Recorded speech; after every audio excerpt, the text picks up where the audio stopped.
আসসালামু আলাইকুম। আজকের রেসিপি শুধু তাদের জন্য যারা ভর্তা খেতে পছন্দ করেন। আজ আমি আপনাদের যে ভর্তাটা করে দেখাবো, এই ভর্তাটা দিয়ে 2-3 থালা ভাত অনায়াসে খেতে পারবেন। আজকের রেসিপিটা হলো পটলের ছাল বা খোসা ভর্তা। আশা করি আজকের এই ভর্তার রেসিপিটা আপনাদের অনেক ভালো লাগবে। ভর্তাটা বানানোর জন্য আমি এখানে 1 কাপের মতো পটলের খোসা নিয়েছি মাঝারি সাইজের 2টা আলু। আলুটা আমি একটু মোটা করে কেটে নিয়েছি। আর আমি এখানে নিয়েছি মাঝারি সাইজের 3টা পেঁয়াজ। পেঁয়াজগুলো আমি মোটা মোটা কুচি করে নিয়েছি 5টা কাঁচামরিচ। যেহেতু ভর্তা মানে ঝাল ঝাল, তার জন্য আমি মরিচটা একটু বেশি নিয়েছি। আর আমি এখানে নিয়েছি মাঝারি সাইজের 3টা রসুনের কোয়া। আমি সব কিছু একদম ভালোভাবে পরিষ্কার করে ধুয়ে নিয়েছি। এবার আমি এই সব কিছু উপকরণ কড়াইয়ের মধ্যে দিয়ে দিব। আমি আগেই কড়াইটি চুলায় বসিয়ে দিব না। প্রথমে আমি পটলের খোসার সাথে সব কিছু উপকরণ ভালোভাবে মেখে নিব। এবার আমি এর মধ্যে দিয়ে দিলাম 1 চা চামচ লবণ, দিয়ে দিলাম 1/2 চা চামচ হলুদের গুঁড়া। এবার আমি দিয়ে দিব 1/2 চা চামচ আস্ত কাঁচা জিরা। তারপর আমি দিয়ে দিব 1 টেবিল চামচের মতো সয়াবিন তেল দিয়ে আমি সব কিছু উপকরণ ভালোভাবে মেখে নিব।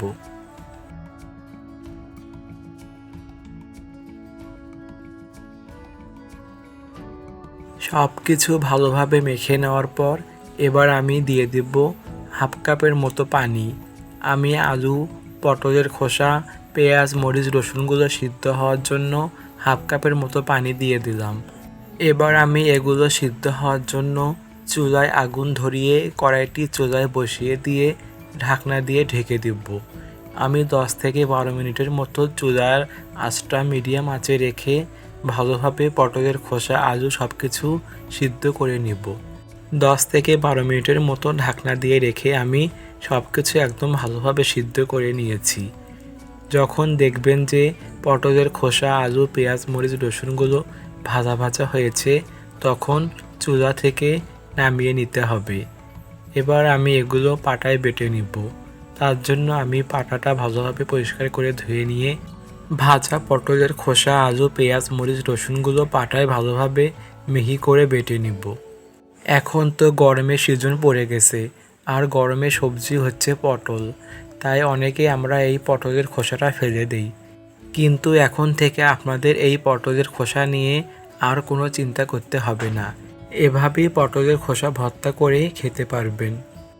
আমি 2 বারে একদম ভালোভাবে পটলের খোসাগুলো মিহি করে বেটে নিব। অবশ্যই খোসাগুলো একদম মিহি করে বেটে নিতে হবে, তা না হলে ভর্তাগুলো খেতে ভালো লাগবে না। দেখুন আমি কিভাবে ভর্তাগুলো করে নিচ্ছি। ঠিক এরকম মিহি করে ভর্তাগুলো করে নিতে হবে। আমার পটলের খোসাগুলো ভর্তা করে নেওয়া হয়েছে। এবার আমি এই বাটা ভর্তাগুলো এক জায়গায় করে নিব।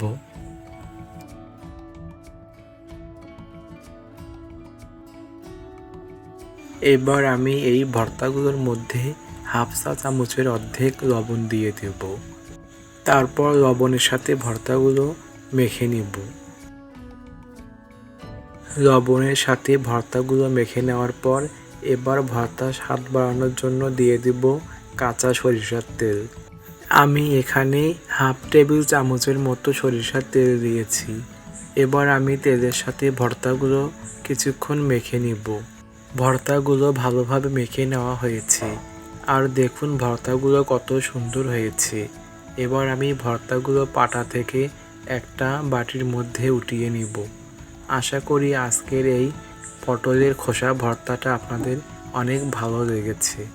আজকের এই পটলের খোসা ভর্তাটা ভালো লেগে থাকলে দয়া করে আমার এই চ্যানেলটি সাবস্ক্রাইব করে পাশেই থাকবেন। সাথে লাইক, কমেন্ট, শেয়ার করতে ভুলবেন না। তো আজকে এই পর্যন্তই। সবাই ভালো থাকবেন। আল্লাহ হাফেজ।